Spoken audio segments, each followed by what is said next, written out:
Well, hey, North Park Community Church, it's Pastor Luke, and we're back with another episode of First Looks here. And where we are this week is in Hebrews chapter 12. And we'll be taking the whole chapter this week in the same way that we took the whole chapter last week with chapter 11. We've been taking large chunks throughout this entire book. You can easily go by a couple verses at a time and take a year or longer to go through this book, and it would be a good, deep, rich study. But you can also take a step back and look at some themes that are woven throughout this book and grab larger chunks, and there's something really profitable for us in that as well. So that's kind of been the angle that we've been taking. Now, in really, we could look at it as kind of part one and part two of this epistle. We would say maybe chapters 1 through about 10, 19. We have been emphasizing how Christ is supreme. We've been seeing the supremacy of Christ. And now in part 2, really, for our sake, we've been looking at chapter 10, really around that verse 19, 20-ish or so, and it will go on through the rest of the book. We've been asking the question, what does it look like to respond to the supremacy of Christ? And so that's kind of been the angle that we've been taking through this series. And so as we approach chapter 12, a couple things that we'll see is the idea of endurance and the idea of discipline. Really, endurance is one of the two primary themes of this entire book. Theme number 1, Jesus is better. Theme number 2, so endure in trusting him. And so really, it's just faithful to the text and to the book as a whole to be redundant in the way that the book is redundant, not to simply be redundant, but to be to emphasize what is of the utmost importance. And continuing on enduring in faith, despite the hardships and the difficulties and trials of this life, it is so critical and important. And so we will take kind of the title here of the supremacy of Christ demands endurance, but we've got a new angle. We've got a new angle that we'll see in this passage here. So even though we're keeping the primary theme of endurance and pressing on, we're going to have some more to the conversation that we're going to get from this passage. So with all that said, let's just go ahead and dive on in here. And first I want to just see how this text starts. Therefore, we know what that means. Whenever you see a therefore, you go back and see what it's there for, right? And so, therefore, sends us back to chapter 11, and that's the list of faithful Old Testament saints. Ooh. Okay. And so then we get to, therefore, since we are surrounded by so great a cloud of witnesses. Some have gone back and forth on what exactly that means, but I think that it is pretty evident in the text that this cloud of witnesses is the examples of those who have gone before us. Okay, now in this in this context, it's certainly the Old Testament saints, those Abraham and Isaac and Jacob and Joseph and Moses and even the likes of Samson and Gideon, guys who really the book of Judges is not a list of heroes of the faith there. They're guys who do some notable things, but by and large, many of them are plagued with, and the nation of Israel as a whole is plagued with and riddled with just a cycle of sin and rebellion against God. Judges is a hard book. It's a really hard book to read. But there is the faithfulness that this list of characters in Hebrews 11, what's consistent with them is that in the end they trusted in God, that finally they held fast to their faith. Even though they had ups and downs, they held on and endured in the end. And so because we have such a cloud of witnesses like that, such an example, we're surrounded by testimonies as such, then let us, here we go, then let us, we got a command there, let us lay aside every weight and sin, which clings so closely. And then let us run with endurance the race that is set before us. Okay, so we've got this word endurance right here. Oh, that's a bit dark. It's going to make it hard to see. Let me lighten it a little bit. Endurance, the race that is set before us, looking Jesus, the founder and perfecter of our faith, who for the joy set before him endured the cross, despising the shame, and is seated at the right hand of the throne of God. And then as we bump down to the next section, we'll see, consider him who endured. So we have this repeated word of endure, and that's where I got my title from. And so this right here that's where we got the title. Okay, I tried to have my titles come from the text. That's good policy there.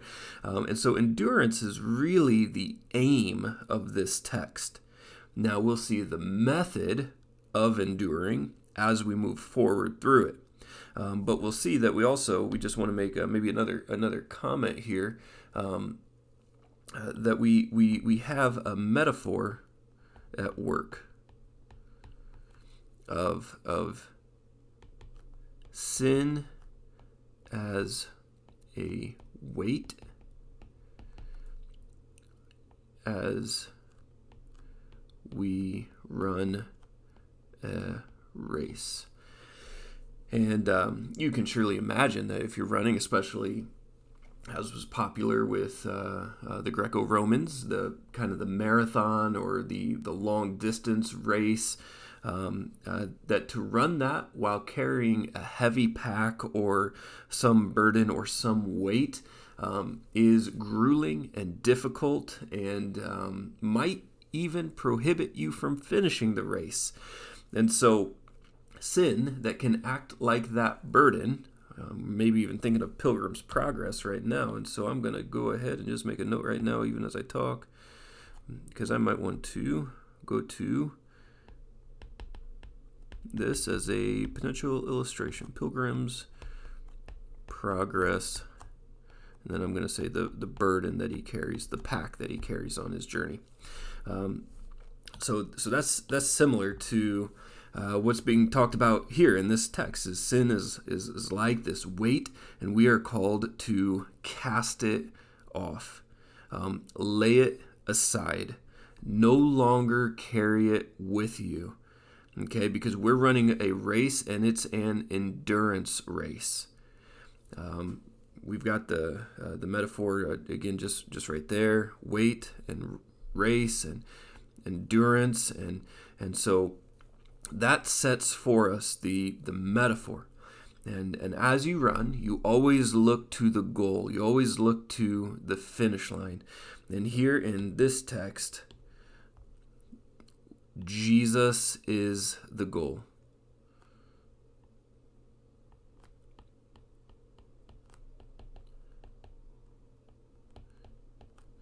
He is the founder and he is the perfecter of our faith. And faith is going to send us back to, again, it's going to tie it to chapter 11 and the rest of the theme throughout the passage, or throughout this entire book. So when we see Jesus as founder and perfecter, that means he starts your faith and he finishes your faith and mine. All right. And he is also not just the founder and the perfecter of our faith, he's also the exemplar of faith, because he counted it joy to endure the cross. Not that the cross was joy or joyful. We know is the greatest anguish that the cosmos has ever known.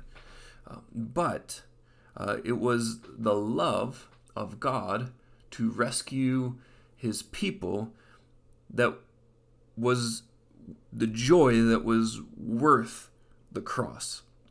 All right. And now you see it at the right hand of God. This is we have this. It's goodness. I'll need to double check, but that's like in so many different times that pops up. That's in 1. I want to say 3/4ish or so. That shows up in 10. The 26 and forward, somewhere around there. I think it even shows up in chapter 9 or so, midway. I'm going to go back and look all these up at a later time. But seated at the right hand of the throne of God.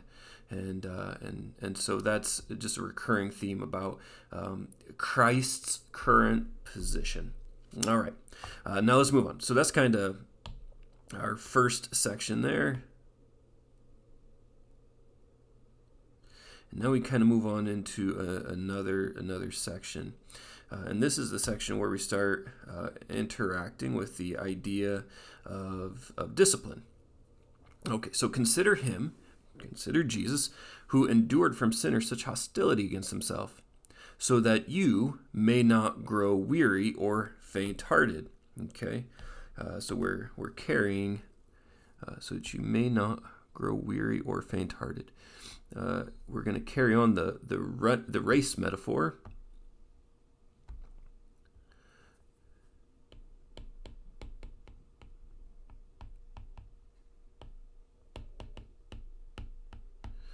Okay, so that you may not grow weary or faint-hearted, and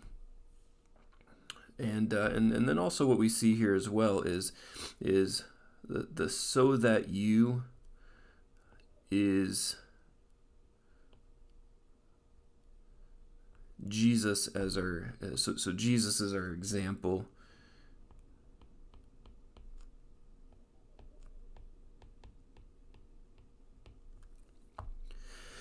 Okay, in your struggle against sin, okay, we do recognize that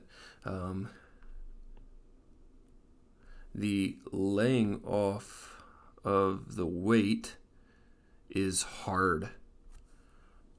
This is hard work.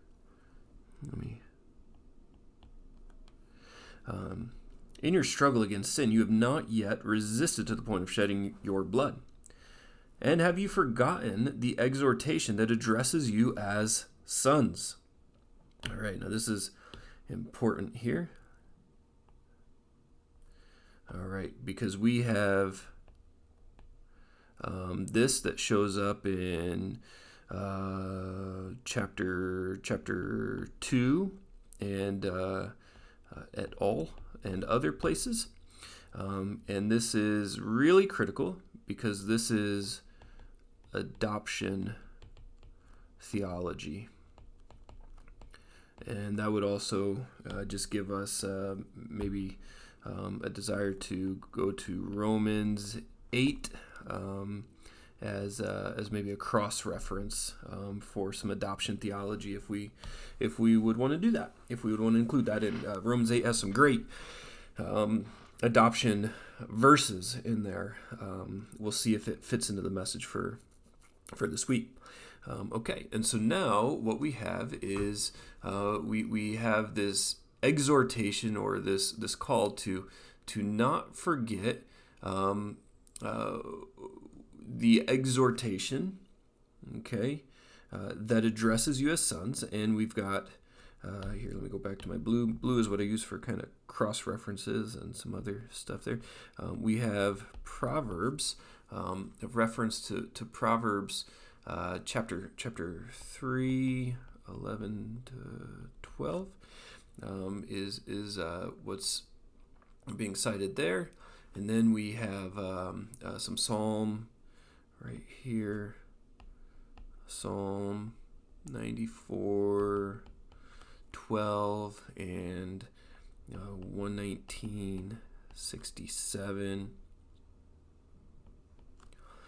So we've got some cross references, and the point of it is this: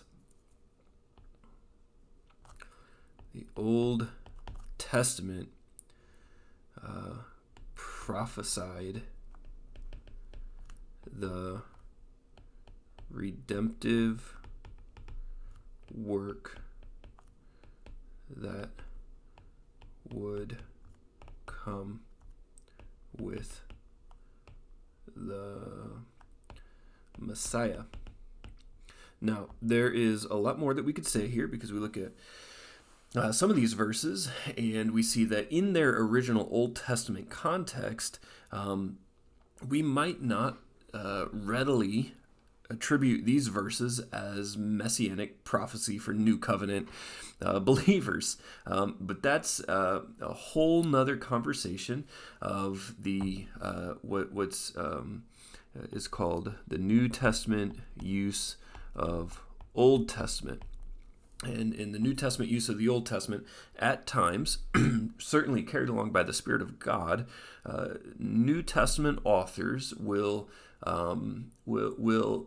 inject New Testament theology in a prophetic sense into Old Testament verses that did not, in their original context, carry a prophetic significance until it was illuminated by the apostles writing the New Testament. It's a whole heap going on there, but the author of Hebrews does that a lot, to where if I were preaching the Old Testament, I would not do the same things with the Old Testament that this author does, but he's got the Spirit of God that's leading him along to inject this prophecy into an otherwise not prophetic verse. Okay, let's carry on. All right. It is for discipline that you have to endure. Okay, so there's our kind of our key word again there. So even as we're about to start talking about discipline, discipline serves the purpose of our endurance. Okay, so I might even just write that out.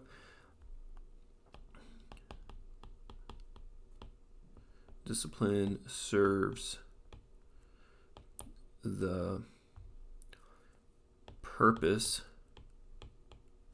of our endurance. Okay. Here we go. Okay. Because God is treating you as sons. All right, so we've got again this adoption theology that's going on there, in which he's going to talk about why it's so important that our sonship, because our sonship is what 1 For what son is there? There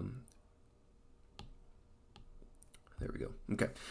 Because our sonship is what brings about the discipline of God. And we say, what? I don't like discipline. It seems like God is doing difficult things or hard things, or maybe even in our perception, mean things to us. Why is God allowing this? Have you ever thought that? Why would God allow this? Well, it's for discipline. It's for discipline's sake. And he's going to go on to use another illustration for us, which is earthly fathers and earthly sons. So he goes on, for what son is there whom his father does not discipline? If you are left without discipline, in which all have participated, then you're illegitimate children and not sons. Okay, so an example perhaps for us. I don't discipline other people's kids. I discipline mine. All right. Joshua and Caleb are my two sons who have the privilege of receiving my discipline. Now, my wife and I, we and my boys, my whole family, as you may recall, we just got back from vacation. Last Saturday at 6:30 p.m., we rolled into our driveway, and then we were back to preaching on Sunday morning. But we were on a cruise, and we were on a family vacation cruise ship that had a lot of kids. And there was, how shall I say this graciously, a variety of parents who took a different parenting style than what Lisa and I do. And I felt within me a desire at times to discipline other people's kids for their behavior. But that would have been tremendously inappropriate. That would have been very wrong. They are not my kids, and they are therefore not my responsibility, and I am not in the position to train them up and discipline them in the way that they should go. That is their parents' responsibility. And so, when God chooses to discipline us, it is because he is taking responsibility for us and for the training of us up into maturity. It is out of love that he disciplines us. All right? So let's go on. Besides this, we have had earthly fathers who disciplined us, and we respected them. Shall we not much more be subject to the Father of spirits and live? For they disciplined us, our earthly fathers, for a short time as it seemed best to them. But he disciplines us. Don't miss it. Don't miss it here. He disciplines us for our good, that we may share in his holiness. This is really critical, this next verse here. All right. For the moment, I'm going to underline this here. For the moment, all discipline seems painful rather than pleasant, but later it yields the peaceful fruit of righteousness who have been trained by it. It yields the righteousness is what comes. Peaceful fruit which comes. It yields. Okay. Now, this all happens by enduring pain. We could say that pain produces righteousness.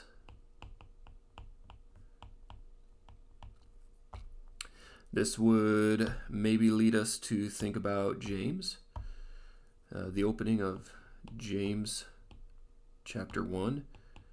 Count it all joy, my brothers, when you encounter trials of various kinds. Okay. Now, when we are talking about this kind of pain, we are talking about it in the context of the discipline of God. And so let me just kind of spell that out because I don't want confusion on this.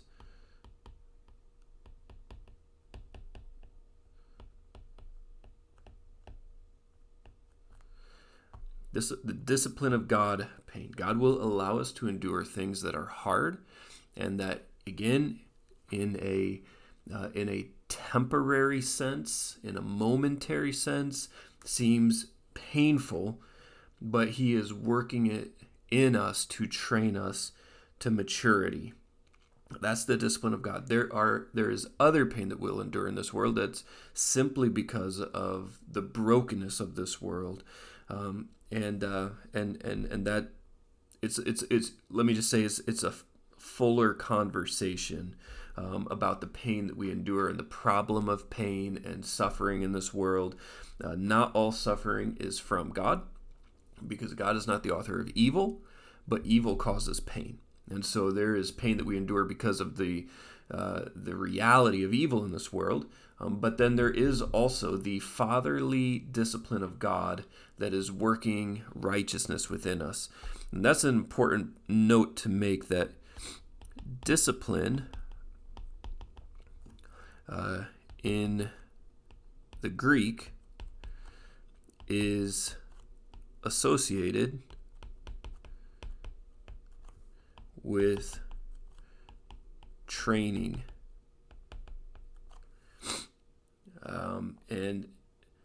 And I am quick to think of the illustration of football or wrestling conditioning. It was the worst. It was painful. It was not enjoyable, but I got better through it. There's no doubt about that.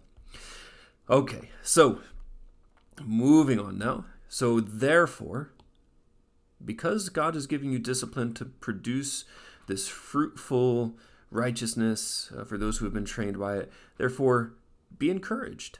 Therefore, be encouraged and lift your drooping hands. And strengthen your weak knees. And make straight paths for your feet, so that what is lame may not be put out of joint, but rather be healed. Be healed. Okay? And so this is a call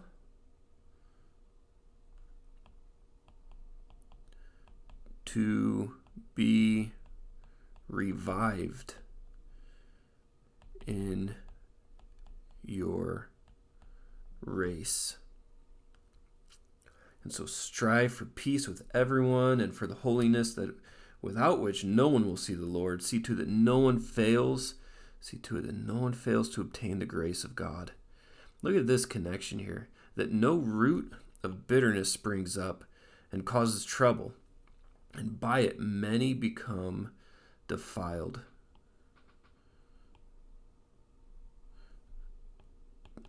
We probably don't take our bitterness that seriously, but bitterness defiles. Yeah, that's significant. We cannot take that lightly. That there is no one sexually immoral or unholy like Esau, who sold his birthright for a single meal. For you know that afterward, when he desired to inherit the blessing, he was rejected. For he found no chance to repent, though he sought it with tears. This is a reminder to us. A reminder that there is a point when repentance is no longer an option. We see the hardening of the heart.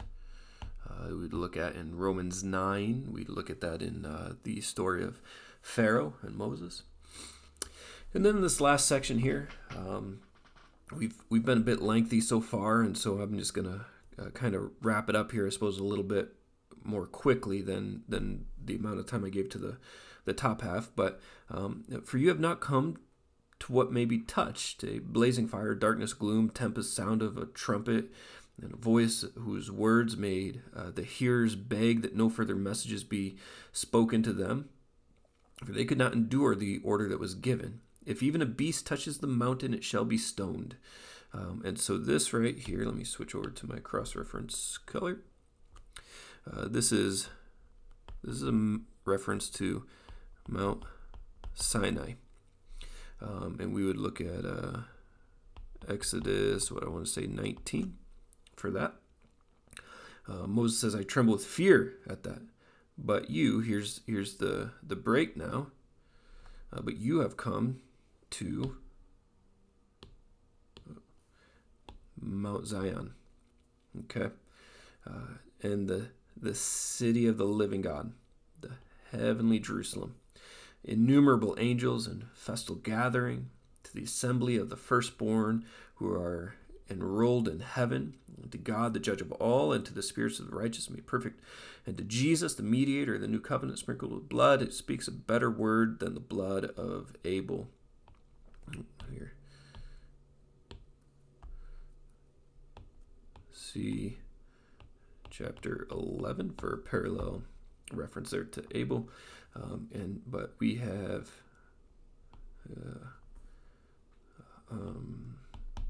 Mount Zion. So really what's happening here is we have the old covenant versus the new covenant. And we see the supremacy of the new, which is a message that we've already preached in 7 and 8 and 9. And so that's what he's kind of pitting against each other there, and he's talking about the glories of of Mount Zion over Mount Sinai, of the city of the living God and the heavenly Jerusalem versus the earthly Jerusalem, of the innumerable angels in festal gathering, the assembly of the firstborn enrolled in heaven. And so really we get a lot of, this is going to be Revelation 19 through really 22. Imagery is going to be going on there. So we will probably reference that. And so because of the superiority of Mount Zion, see to it that you do not refuse him who is speaking. For if they did not escape when they refused him who warned them on earth, much less will we escape if we reject him who warns from heaven. Okay. So again, we've got a kind of the heavenly theme going on here that's going to connect this. At that time, his voice shook the earth, but now he has promised, yet once more I will shake not only the earth but also the heavens. This phrase, yet once more, indicates the removal of things that are shaken, that is, the things that have been made, the physical world, the earthly world, in order that the things that cannot be shaken may remain. Therefore, let us be grateful for receiving a kingdom that cannot be shaken. And thus let us offer to God acceptable worship with reverence and awe, for our God is a consuming fire. And that's going to be a cross-reference back to chapter 10. And what verse is that? I'm going to look it up here. It's going to be maybe 29 or so, something like that. Let me just look on my computer here that I've got working with me.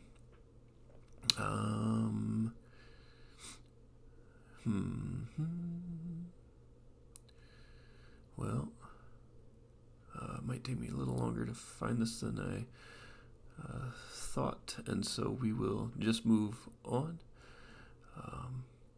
It's a similar language as to verse 30 and 31. It's not identical. It's a fearful thing to fall into the hands of a living God, is what it says in chapter 10, verse 31. Okay. I thought there was more there. Okay, well, that'll do it for here. Okay, so that's it in a nutshell, I suppose. I suppose this is a good point to kind of wrap it up. And there's a lot here, no doubt about it. But in all of this that we have going on, I believe that the Spirit of God has a particular word for us as North Park Community Church to receive from this, that we might be spurred on to run the race that He has called us to. And so may that be what comes out on Sunday. May the Spirit guide and lead the rest of the crafting of this message, and may we be blessed by God's Word. Well, church, thanks for listening, tuning in, and until next time, God bless.